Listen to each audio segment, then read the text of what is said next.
Captain Ellen Reeves stood tall on the bridge of the exploration vessel Horizon, her blue uniform crisp and her gaze steady. The ship hummed around her, a marvel of human engineering and determination. Through the wide viewport, she watched as the sleek silver shuttle of the Zrith ambassador approached. This would be the first time aliens boarded a human ship since mankind reached the stars. "Captain, the Zrith shuttle requests final docking permission," said Communications Officer Peter Wright, his fingers hovering over the controls. Ellen took a deep breath. 6 months ago, humanity had made first contact with the Galactic Council, learning they were just one of hundreds of spacefaring species. The metallic blue-skinned Zrith had been the first to extend a hand in friendship, offering trade deals and technology exchanges. This joint mission was meant to be a symbol of trust between their species. "Permission granted," she said. "Tell Ambassador Krall I'll meet him at the docking bay." Lieutenant Sam Nichols fell into step beside her as she left the bridge. Sam had served with Ellen for 5 years, and she trusted his judgment more than anyone else on the ship. "I don't like this, Captain," Sam said quietly. "The Council assured us the Zrith are peaceful, but we know nothing about them." Ellen nodded. "I share your concerns, but orders are orders. The brass wants this alliance. Our job is to make it work." When the airlock doors slid open, Ambassador Krall stood waiting with 4 other Zrith. They were tall, nearly 7 feet, with smooth blue skin that reflected light like polished metal. Their eyes were large and completely black, set and narrow, faces with small mouths and no visible ears. "Captain Reeves," Ambassador Krall said, his translator making his clicks and whistles into perfect English. "On behalf of the Zrith Confederation, I thank you for this honor." Ellen extended her hand, which the ambassador stared at for a moment before remembering the human custom and shaking it. His skin felt cool and slightly slick. "Welcome aboard the Horizon, Ambassador. We've prepared quarters for your delegation and arranged a tour of the ship as requested." "Most generous," Krall said. His black eyes seemed to take in everything at once. "My people are eager to learn about human ship design. You've achieved remarkable progress for such a young species." Something in his tone made Ellen uneasy, but she pushed the feeling aside. "Lieutenant Nichols will escort you to your quarters. The tour will begin in 1 hour." As the aliens followed Sam down the corridor, Ellen noticed how they seemed to study every panel, every junction. Maybe it was just curiosity, but it felt more like they were memorizing the layout. Later that afternoon, Chief Engineer Greg Martinez met Ellen in her office. His normally cheerful face was serious. "Captain, something odd happened during the tour," he said. "When we reached engineering, Ambassador Krall asked very specific questions about our shield frequencies and weapons systems. When I told him that information was classified, one of his aides bumped into me. I'm almost certain it was on purpose to distract me while another one accessed a terminal." Ellen frowned. "Did they download anything?" "The terminal logged an access attempt, but our security protocols blocked it," Greg said. "Still, they seem too interested in our defenses for a diplomatic mission." "Double the security in sensitive areas," Ellen ordered, "and have someone watch the security feeds at all times." That night, Ellen couldn't sleep. Something about them, Zrith, bothered her. They were polite, even friendly, but she couldn't shake the feeling they were hiding something. She decided to check on their guests. The ship's night cycle was in effect, with corridors dimly lit to simulate evening. Ellen made her way to the guest quarters, but found them empty. A cold feeling settled in her stomach as she tapped her communicator. "Security, this is the captain. Locate our Zrith guests immediately." "Captain, we show them in their quarters," came the confused reply. "I'm standing in their empty quarters right now," Ellen said sharply. "Find them." It took 15 minutes to locate 2 of the Zrith in a maintenance tunnel near the main computer core. The other 3 were nowhere to be found. When confronted, the aliens claimed they had gotten lost exploring the ship. Ellen didn't believe them for a second. She ordered them back to their quarters with guards posted outside and called an emergency meeting with her senior officers. "Something isn't right," she told her team. "I want a full security sweep of the ship and all systems checked for tampering." It was Greg who found the first device, hidden behind a panel in engineering. It was small, about the size of a thumb, and pulsed with a faint blue light. "It's some kind of transmitter," he said, carefully placing it in a containment box. "And it's not the only one. We found 3 so far, all in critical systems areas." By morning, they had discovered 7 devices total. Security footage reviewed overnight showed the Zrith placing them throughout the ship during moments when they weren't being watched. Ellen confronted Ambassador Krall in his quarters, placing the containment box on the table between them. "Care to explain?" she asked coldly. The ambassador's face remained expressionless. "A misunderstanding, Captain. These are merely cultural artifacts we wish to leave as gifts." "Gifts that happen to be transmitting our shield frequencies, weapons capabilities, and star charts to a ship hiding in the asteroid belt?" Ellen asked. "We detected the signal an hour ago." For a moment, something like respect flickered across Krall's face. "You are more observant than we anticipated." "What was your plan, Ambassador? Learn our weaknesses and then what?" "Information is power, Captain," Krall said simply. "The Zrith Confederation needs to understand potential threats. Your species advanced too quickly. Some believe humans need to be contained before they become dangerous." Ellen leaned forward. "So this whole diplomatic mission was a lie?" "Not a lie, a precaution," Krall corrected. "Had we found you lacking in technology or resolve, true diplomatic relations would have proceeded." A chill ran down Ellen's spine as she realized what he was saying. "And since you found us worth worrying about?"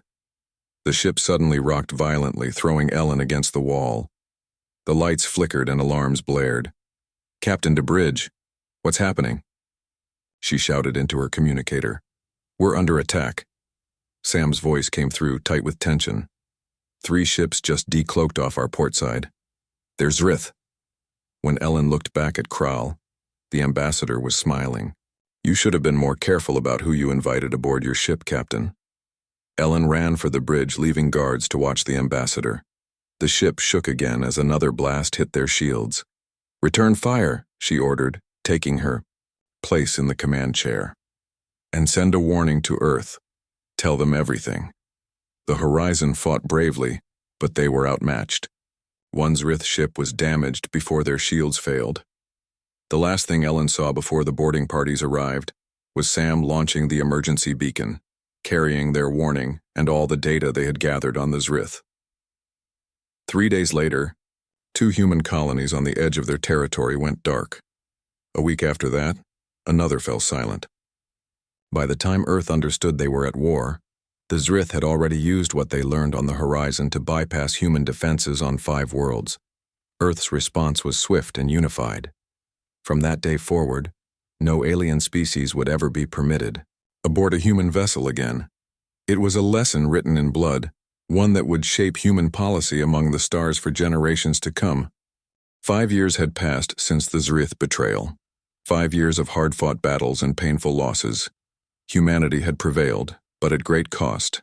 15 billion lives lost across 7 colonies before the war ended. The Zrith had underestimated human determination and creativity in battle, their final mistake. Commander Daniel Powell stood on the bridge of the warship Defiance, watching the approaching diplomatic vessel through the viewport. The ship belonged to the Andorians, a reptilian species known for their strict codes of honor and complex social hierarchies. They were potential allies against future threats, but trust came hard to humans these days. "Commander, the Andorian representatives are requesting permission to come aboard for the treaty signing," said Communications Officer Heather Bell. "They insist their customs require face-to-face meetings for important agreements." Daniel shook his head. "Denied. Remind them of Protocol 0. Protocol 0 was now standard across all human ships. No alien, regardless of species, rank, or purpose, was permitted aboard human vessels under any circumstances. No exceptions. The rule had been written in the blood of billions. "Sir, they're not happy," Heather said after a moment. "The lead negotiator says this refusal is a grave insult to their honor." "Then they can go home insulted," Daniel replied firmly. "We can conduct the meeting on Proxima Station or via holographic communication. Those are the only options." Intelligence Officer Olivia Wright stepped closer to Daniel, keeping her voice low. Sir, this alliance is important. The Andorians control key resource planets we need access to. I know the stakes, Lieutenant, Daniel said. But Protocol Zero isn't negotiable. The Andorian ship maintained position for another hour. Finally, they agreed to meet on Proxima Station, a neutral trading hub at the edge of human space. Daniel took a small team with him on the shuttle. Olivia, Security Chief Alan Ward, and Diplomatic Advisor Joe Simmons. The station's conference room was designed for multi-species meetings, with various chair types and atmospheric settings. The Andorians were already waiting when the humans arrived. Their scales gleamed green and gold under the lights, and their vertical pupils narrowed at the sight of the human delegation. Finally, said the lead Andorian. His name was Sethrix, according to the briefing files. We have waited long enough for this primitive display of fear.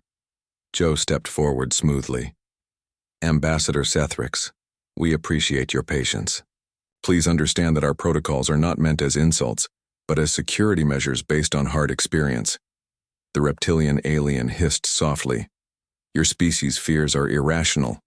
You insult us by suggesting we would behave like the Zrith. We are a people of honor. This isn't about trust, Olivia explained, pushing a data tablet toward the offended alien. This is about the 15 billion lives lost because we didn't understand the dangers of the universe. Our history has taught us caution in a way yours hasn't. The Andorian's tail twitched with irritation as he glanced at the tablet. On it were images of the devastated human colonies, cities reduced to ash and glass by Zrith weapons. The final, death toll displayed in bold numbers. You still bore the burden of innocence when you met the Zrith, Sethrix said, his voice softening slightly. Many species learn similar lessons when they first venture into the stars, but to extend this distrust to all others is excessive. Perhaps, Daniel acknowledged, but it's our choice to make. Now shall we discuss the trade agreement? Or would you prefer to continue debating our security policies? The meeting proceeded, tensely but productively after that. By the end, a treaty was signed that would benefit both species. As they prepared to leave, Sethrix approached Daniel privately. Commander, I must confess something, the Andorian said quietly. When your people first refused our boarding request, I advised my government to break off negotiations entirely. I saw it as weakness, this fear of allowing others onto your vessels. Daniel waited, saying nothing. But now I understand, Sethrix continued. On my world, there is a predator that kills by mimicking the appearance of harmless prey. Those who survive an encounter with this creature never trust appearances again. He placed a clawed hand on his chest in a gesture of respect. Your caution is not weakness. It is wisdom earned through blood. The alliance with the Andorians proved valuable in the years that followed, but throughout known space, humans gained a reputation for being distant and paranoid. Other species mocked them for their primitive fears, unaware of the real reason behind Protocol Zero. 6 months after the Andorian Treaty, the Defiance received new orders. They were to investigate a distress signal from a human research outpost near the border of uncharted space. What do we know about this outpost? Daniel asked during the mission briefing. Science Station Delta, Olivia replied. 14 researchers studying unusual radiation patterns from a nearby nebula. Their last scheduled check-in was 3 weeks ago. The distress signal started broadcasting 2 days ago, automated and repeating. Security Chief Alan Ward frowned. Could be equipment failure or communication problems. Or something worse, Daniel said. How long until we arrive? 22 hours at maximum speed, said Navigator Eric Foster. The Defiance dropped out of faster-than-light travel near the Yar, small rocky planet where the research station was located. Scans showed the facility intact with power readings normal, but there were no life signs. No response to our hails, Heather reported from communications. Daniel ordered a team to prepare for a surface mission. He would lead it himself, along with Alan, Medical Officer Patricia Lane, and 2 security personnel. As they were boarding the shuttle, a small ship suddenly appeared near the research station. Unidentified vessel approaching the station. Eric's voice came through the shuttle's comm system. Design doesn't match any known species in our database. Hold position, Daniel ordered his team, then addressed the Defiance. Hail them. After several tense minutes, the alien ship responded. The view screen showed a being unlike any Daniel had seen before. It was vaguely humanoid, but with grayish skin that seemed to shift and flow like liquid. "Greetings, humans," the alien said, its voice oddly musical. "I am Gzel of the Morphin Collective. We received the same distress call and came to offer assistance." Daniel studied the alien carefully. "Thank you for your concern, but this is a human facility. We'll handle the situation." "Of course," Gzel replied smoothly. "But perhaps we could combine our efforts? My species has advanced medical technology that might help if your people are injured." "That won't be necessary," Daniel said firmly. "Then perhaps I could accompany your team?" Gzel suggested. "My form can adapt to toxic environments that might be dangerous to you." "No." Daniel's response was immediate and final. "Protocol 0 remains in effect. No non-humans aboard our vessels or facilities." The alien's expression changed subtly. "A missed opportunity for cooperation, Commander. But we respect your decision." As the communication ended, Olivia's voice came through on a private channel.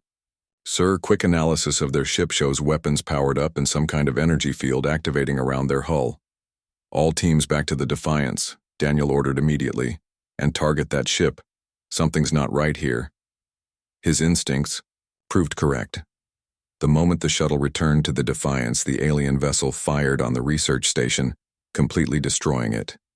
The Defiance returned fire, but the alien ship slipped away at impossible speed.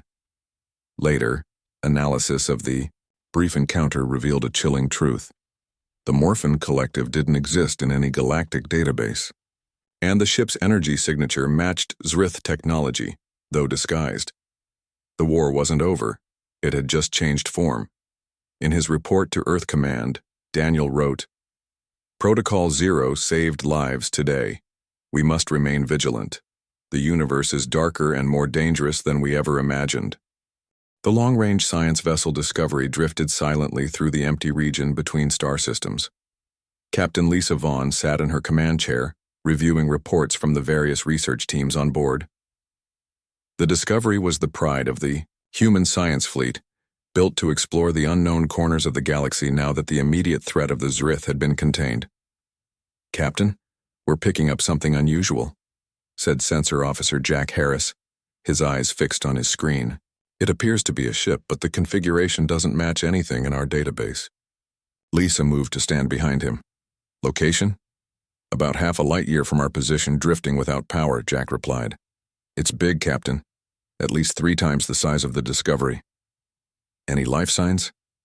Jack shook his head. "None that our sensors can detect, but there's something odd about the readings. The ship appears to be ancient, possibly thousands of years old, yet the hull is intact." Lisa considered this information carefully. A derelict alien ship from an unknown species could contain valuable technology or scientific data. But after the Zrith War, humans approached the unknown with extreme caution. "Science Officer William Chen to the bridge," she called over the communication system. William arrived minutes later, his curiosity evident as Jack showed him the sensor readings.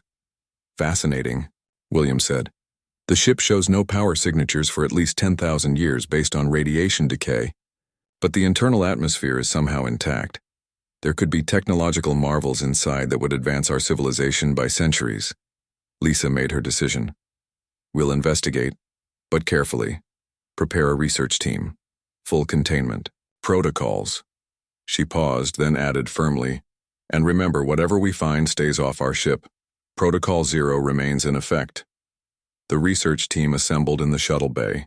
Dr. Adam Cole, the lead xenoarchaeologist, would head the mission. With him were engineer Diane Foster, security officer Kyle Reed, and biologist Nancy Lopez. They wore advanced environmental suits designed to protect against both physical and biological hazards. "The shuttle will remain connected to the derelict via the airlock," Lisa instructed them.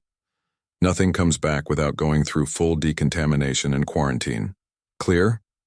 "Crystal clear, Captain," Adam confirmed. "We'll be careful. The shuttle approached the massive alien vessel slowly. Up close, it was even more impressive. The hull was made of a dark material that seemed to absorb light, with no visible windows or external features except for what appeared to be an airlock. "It's beautiful," Nancy whispered as they approached. "And terrifying." Docking with the alien ship proved surprisingly easy, as if it had been designed to accommodate visitors of various sizes.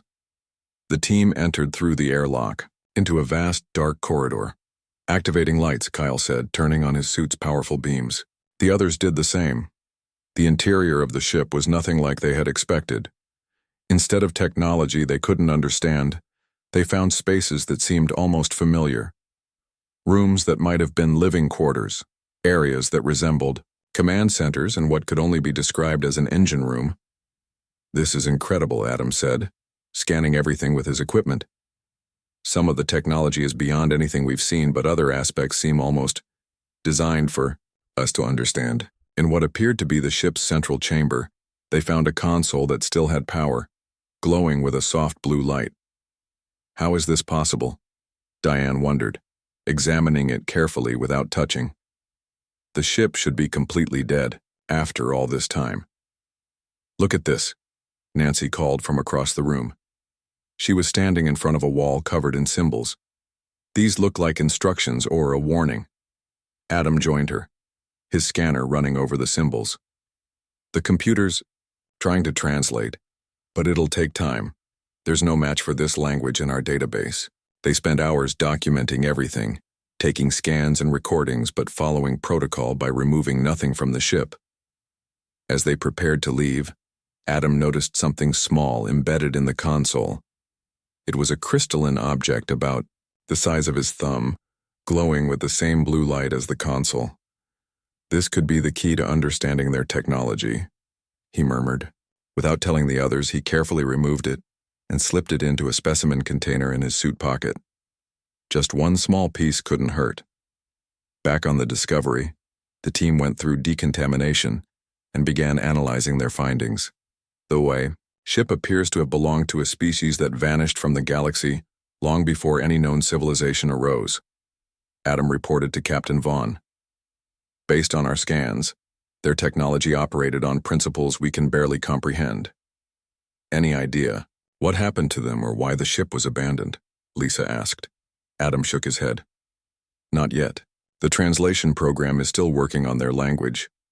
That night, while the rest of the team slept, Adam took the crystal component to his lab. Protocol dictated that nothing from the alien ship should board the Discovery, but his curiosity outweighed his caution. He placed the crystal in a scanner to analyze its composition. The moment the scanner activated, the crystal pulsed brightly. The lab's computer screen flickered, then displayed symbols similar to those they had seen on the alien ship.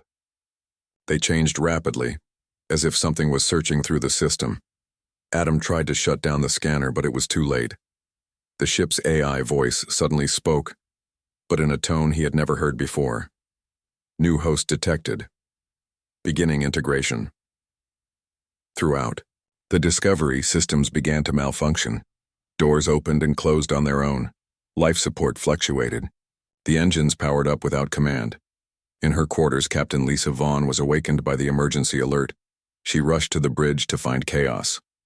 "What's happening?" she demanded. "The ship's AI has been compromised," reported First Officer Ben Torres. "It's not responding to commands, and it's locked us out of critical systems." Lisa tried her override codes, but nothing worked. "Location of the breach?" "Science Lab 3, Ben said grimly. "Dr. Cole's lab." When security reached the lab, they found Adam unconscious on the floor. The crystal was now attached to the main computer terminal, pulsing rhythmically. "It's some kind of virus," William Chen said after a quick analysis. "But not biological. It's a quantum virus designed to infiltrate and control advanced systems."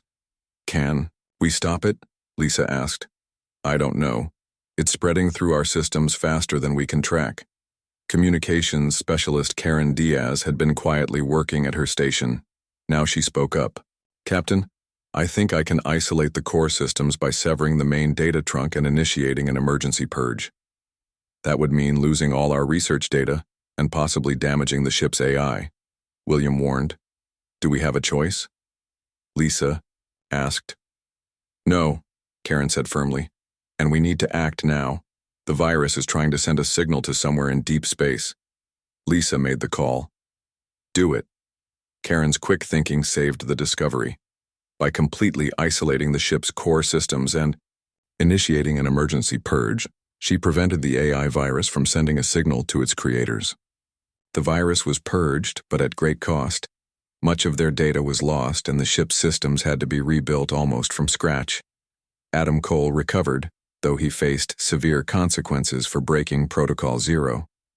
The crystal had been ejected into space, but the message was clear.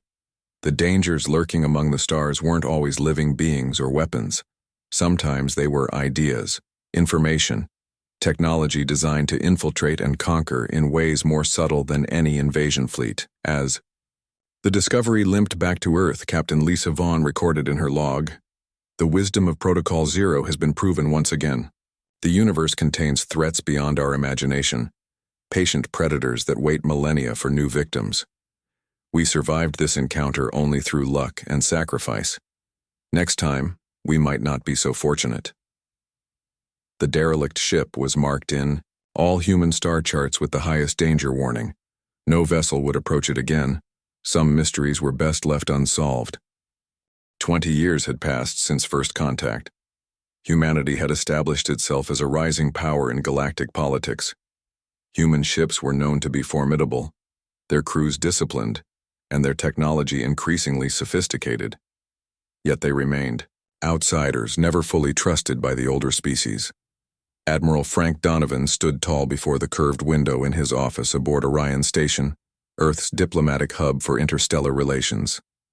The stars looked peaceful from here, but he knew better. Peace was fragile, maintained through constant vigilance. His door chimed and his assistant entered. "Sir, Council Representative Maria Hernandez has arrived." Frank nodded. "Send her in." Maria entered with the quick, purposeful stride that had become her trademark during her years representing Earth at the Galactic Council. Her dark hair was now streaked with gray, but her eyes were as sharp as ever. "It's worse than we thought," she said without preamble. "The Shikri Collective has gathered enough support. They're bringing the motion forward tomorrow." Frank sighed. "And there's no chance of delaying it?" "None," Maria replied, taking a seat. "They've been building to this for years. Half the council believes their propaganda that Protocol Zero is a sign of human aggression and paranoia. The Shikri Collective was an alliance of 15 species that controlled vital trade routes. For years, they had been pushing back against human security protocols, claiming they damaged interstellar commerce and cooperation. "What exactly are they demanding?" Frank asked. "An ultimatum," Maria said grimly. "Either we abandon Protocol Zero, or be banned from all major trade routes. They know we can't survive economically if we're cut off from the main exchange hubs." Frank turned back to the window, considering the options. Protocol Zero had kept humanity safe for 20 years. It wasn't just about the Zrith anymore. The incident with the Discovery had proven there were other dangers out there. "We can't give in," he said finally. "Without Protocol Zero, we're vulnerable." "I agree," Maria said, "but we need a strategy. The vote is tomorrow, and right now we don't have enough allies." Frank thought for a moment. "What about the Andorians? They've been our strongest supporters." "They'll vote with us," Maria confirmed. "As will the Pelleran Federation and the Rixen, but it's not enough." A message flashed on Frank's screen. He read it quickly, his expression changing. "Intelligence just sent this. You need to see it." Maria moved around the desk to look at the screen. What she saw made her breath catch. "Is this confirmed?" "Triple-checked," Frank said. "The Shikri ambassador, Vorex, isn't who he claims to be. His genetic scans show microscopic anomalies consistent with synthetic manipulation, the kind we've only seen once before." "The Zrith," Maria whispered. "But they've been contained in Their home system for 20 years under constant watch. Apparently not as contained as we thought, Frank replied. Intelligence believes the Zrith have been slowly infiltrating other species, particularly those in positions of power. The Shakri Collective's sudden push against Protocol Zero isn't about trade at all. The revelation changed everything. Maria's mind raced with the implications. If the Zrith have infiltrated the Shakri leadership, they could be embedded in other governments too. We need proof that the Council will accept, Frank said, his voice tense. And we need it before the vote tomorrow. They spent the next hours putting together a plan. Intelligence officers were dispatched to gather evidence. Diplomatic channels were quietly activated to sound out potential allies. Most importantly, a specialized security team was assembled to monitor the Council chambers during the upcoming session. The Galactic Council convened in the Grand Chamber on Nexus Prime, a neutral planet designated for diplomatic functions. Representatives from over 50 spacefaring species filled the tiered seats, with the main floor reserved for whoever was addressing the assembly. Admiral Frank Donovan and Maria Hernandez represented Earth, seated at their designated station. Across the chamber, Ambassador Vorex of the Shakri watched them with barely concealed disdain. The Council Elder, a venerable Talarian whose species was known for their long lives and neutrality, called the session to order. We gather today to address the motion brought forward by the Shakri Collective regarding Human Protocol Zero. Ambassador Vorex, you may present your case.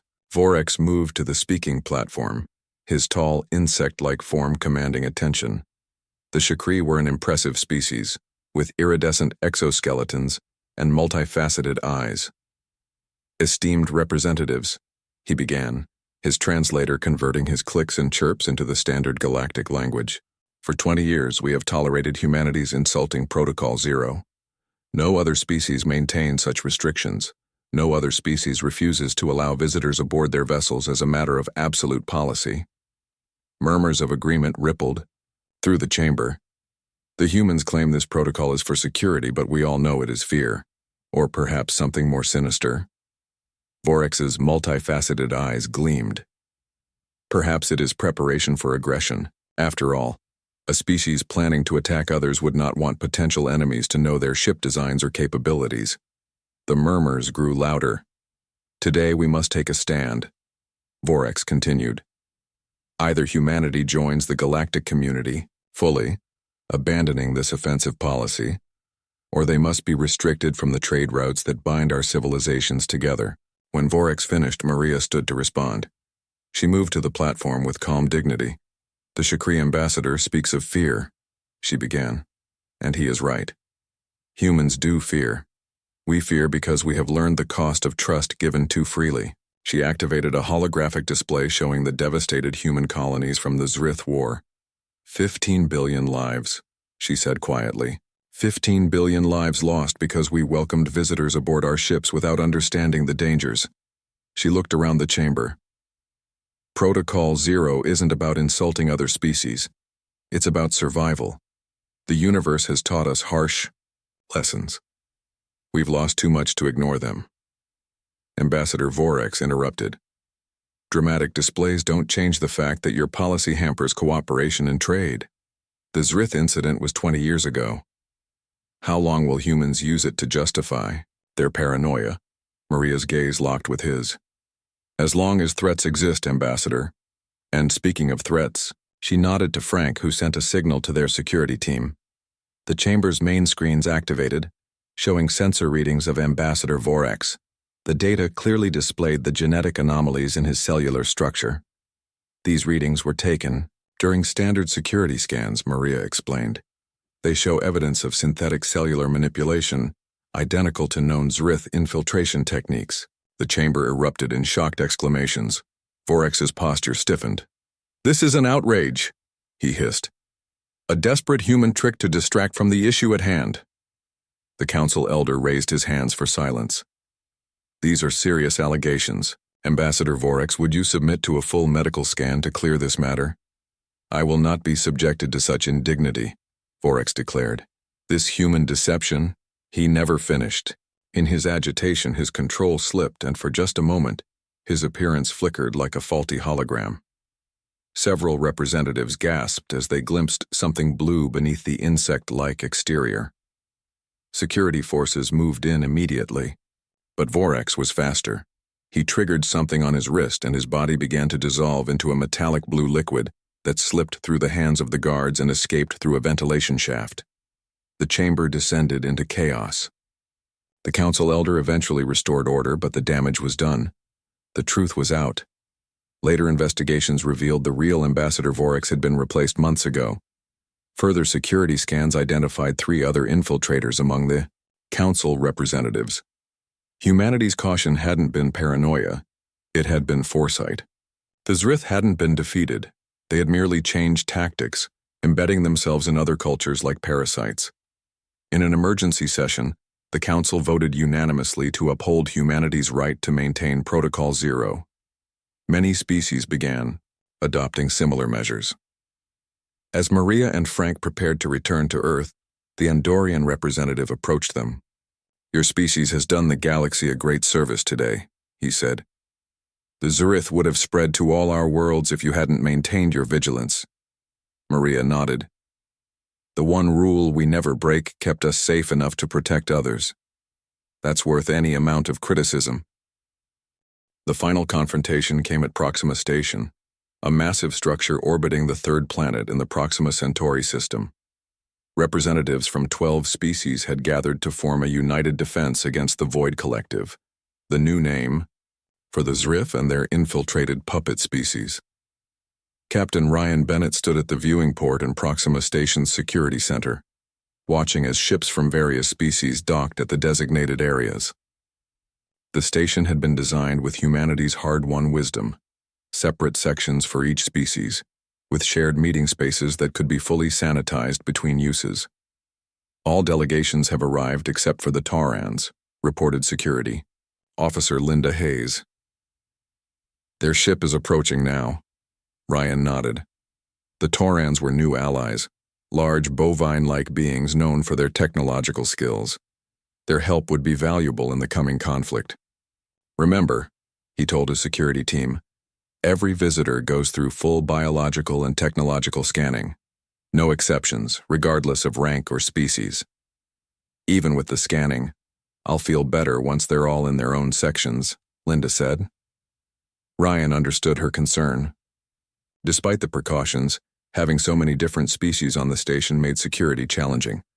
Protocol Zero kept aliens off human ships, but stations like this were necessary neutral ground. The scanning technology was developed based on what we learned from the Zrith War, he reminded her.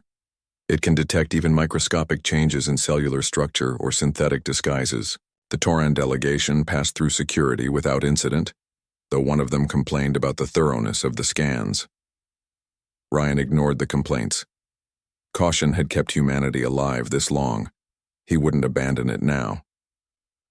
The conference began the next morning in the central meeting chamber. Admiral Julia Nash represented Earth, her decades of experience evident in her confident stance as she addressed the gathered species. The Void Collective now controls 7 major systems and has infiltrated at least 3 previously independent governments, she explained, gesturing to the star map displayed above the conference table. "Our intelligence suggests they're planning a major offensive within the next 6 months." The Andorian representative, Halak, leaned forward. "The collective ships have been sighted near our outer colonies. We've increased patrols, but they're using some kind of new cloaking technology." Similar reports came from other representatives. The situation was worse than anyone had realized. The Void Collective, the evolved form of the Zrith, had been playing a long game, slowly positioning themselves throughout the galaxy. In the security center, Ryan monitored the meeting while keeping an eye on all station systems. Something didn't feel right. The sensor logs from the Tauran delegation's arrival showed tiny anomalies. Nothing that triggered alarms, but enough to make him uneasy. "Linda, pull up the individual scan data for the Tauran delegates," he said. Linda brought up the files. "Everything looks normal. They passed all security protocols. Run a secondary analysis. Compare their biological readings to the baseline Tauran data in our system." While the computer worked, Ryan continued monitoring the conference. The representatives were discussing a joint defense strategy, sharing military intelligence that would normally be closely guarded. If any infiltrators were present, they'd gain access to the combined knowledge of 12 species. "Captain, I found something," Linda said suddenly. 3 of the Toran delegates show microfluctuations in their cellular density.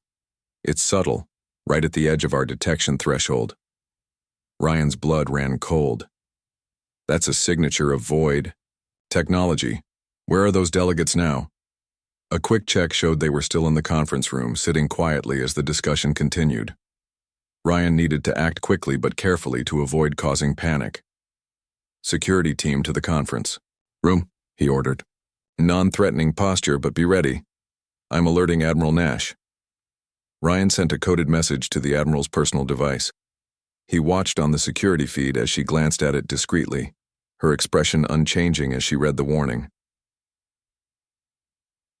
Without missing a beat in her presentation, Admiral Nash pressed a hidden button under the table.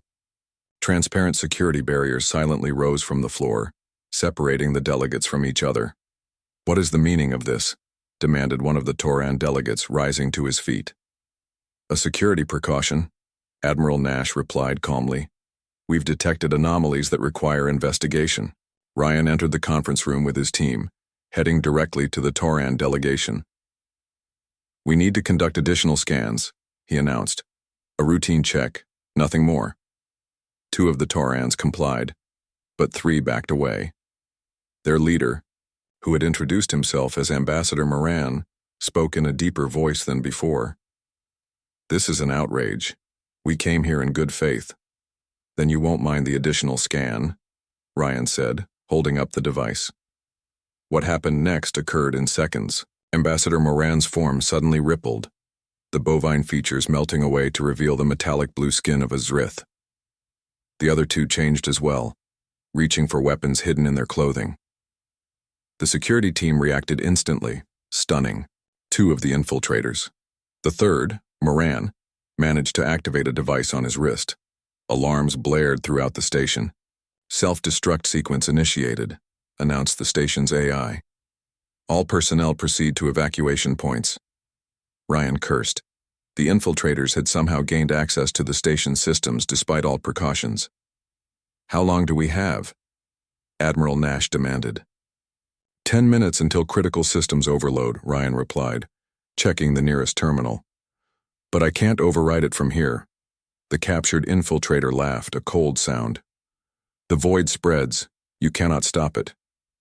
While security handled the infiltrators, Ryan rushed to the main control center with Admiral Nash. The other delegates were being evacuated to their ships, panic spreading through the station. In the control center, they found the systems locked. The self-destruct sequence continued its countdown. "We need to get to the backup control room," Ryan said.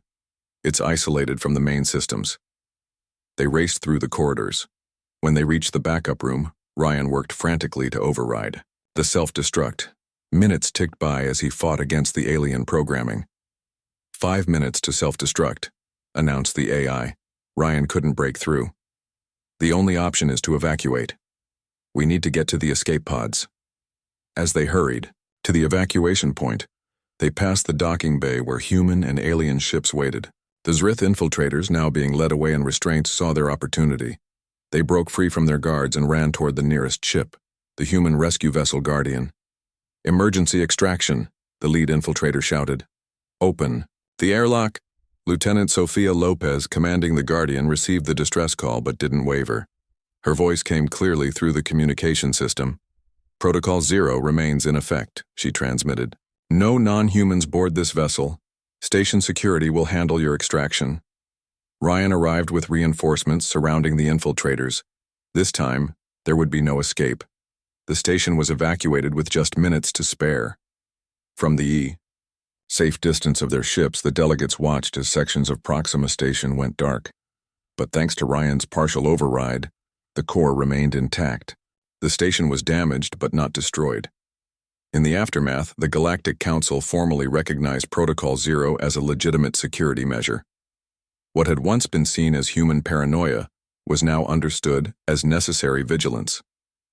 Many species, adopted their own versions of the protocol. Admiral Julia Nash addressed the graduating class at Earth's Space Academy 1 year later. The new cadets sat in perfect formation, their faces young but serious. "The universe taught us a hard lesson," she told them. "Trust must be balanced with caution. The one rule we will never break isn't about fear. It's about remembering our history, honoring our dead, and ensuring humanity's survival in a universe far more dangerous than we ever imagined." She looked out at the eager faces before her, the next generation who would carry humanity's legacy to the stars. "You are the guardians of that rule," she continued. "In your hands rests not just the future of our species, but perhaps the galaxy itself. Never forget, what others call paranoia, we know as wisdom. What they see as distrust, we recognize as survival." The unbroken rule had saved not just humanity, but perhaps the galaxy itself. And as long as humans sailed among the stars, that rule would remain. No alien, no matter how friendly or familiar, would ever set foot on a human ship again.